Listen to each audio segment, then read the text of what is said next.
Okay, let's unpack this. Welcome to today's deep dive.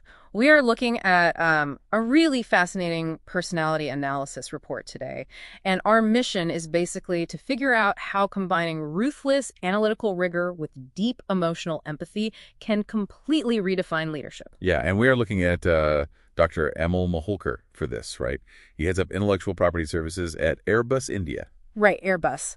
But here's the crazy part. Imagine trying to map out the legal strategy for, like, commercial aerospace patents, but using the exact same math you'd use to track water flowing through a pipe. I mean, it sounds completely absurd when you put it that way. It really does. But we are looking at a career that somehow jumps from high-stakes pharma litigation to, grassroots farming inventions and then straight into commercial aerospace engineering. Yeah, and doing all that without getting intellectual whiplash. Exactly. So how does someone actually navigate that?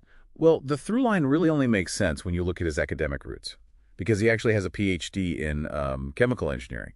Oh, right. Specializing in hydrodynamics, right? Like complex flow processes. Exactly.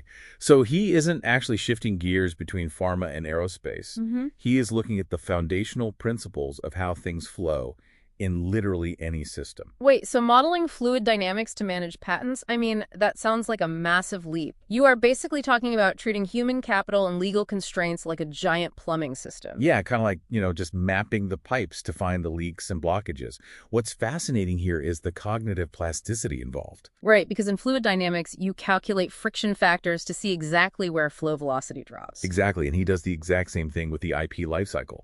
He literally maps the flow of an idea, from an engineer's brain all the way to the final legal filing. Oh, wow. So if the data shows a 60% drop-off in patent submissions at the legal review stage, well, that is his hydrodynamic bottleneck. You got it.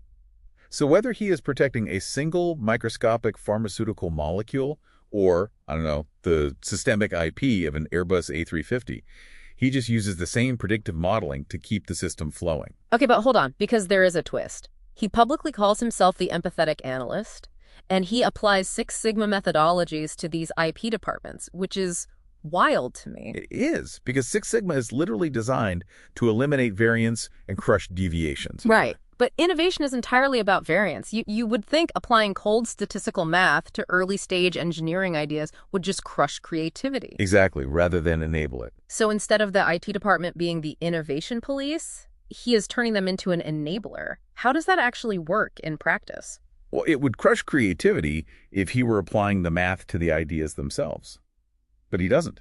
He applies it to the administrative bureaucracy. Oh, I see. So he uses that rigorous math to streamline the IP life cycle, so brilliant inventors don't have to navigate endless red tape. You got it.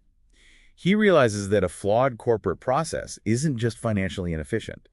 It is a systemic, demoralizing blocker to human creativity. Right. So by removing that administrative burden, he basically creates psychological safety, giving engineers the space to share those vulnerable early-stage ideas. Exactly. So optimizing the bureaucratic process is actually his mechanism for empathy, which is a really cool way to look at it. It really is. And that completely contextualizes the bimodal approach in his career, too. I mean, he spent 11 years managing billion-dollar portfolios for GE. Right, but then he applied that exact same friction-reducing philosophy to grassroots initiatives, like his work with SRE Steve. Yeah, evaluating a grassroots inventor's rural sugarcane juicer or a multi-purpose wheelchair. Exactly.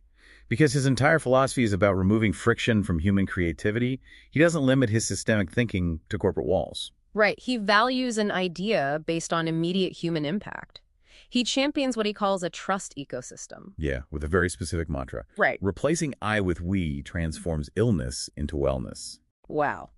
In the IP industry, a field literally built on individual named patents and hoarding corporate secrets, that is a profoundly subversive structural shift. It really is, moving from individual hoarding to collective problem solving.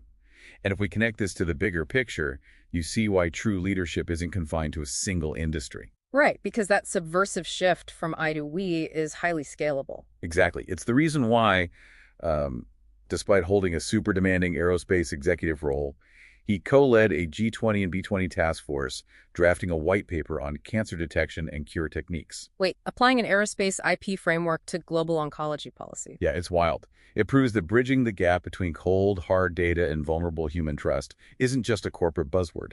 It is the ultimate catalyst for innovation on a planetary scale, because the systems governing human trust and the systems governing fluid dynamics share the same fundamental rules of flow and friction. Precisely. It is all about finding where the flow stops and removing that friction. Wow. So we will leave you with this to mull over today.